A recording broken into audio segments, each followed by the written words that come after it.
In this video, I'm going to show you how to handle maintenance requests in Buildium, whether you're a resident or a property manager. If you're a resident, start by logging into the Buildium Resident Center on your phone or computer. Head to the Requests section and click Create Request. Choose Maintenance Request and fill in the details. Describe the problem clearly, like a leaky faucet or broken heater. You can even add photos. Don't forget to say if maintenance staff can enter your home when you're not there. Then hit Submit. If you're a property manager, log into your Buildium dashboard and go to the Maintenance tab. Here, you'll see all incoming requests. Review them, assign tasks to your maintenance team or vendors, and set deadlines. You can track the progress from open to completed and communicate updates to residents through Buildium's messaging system.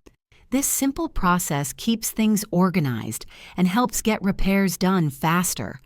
If this video helped you with Buildium maintenance, please like and subscribe for more tips. Thanks for watching.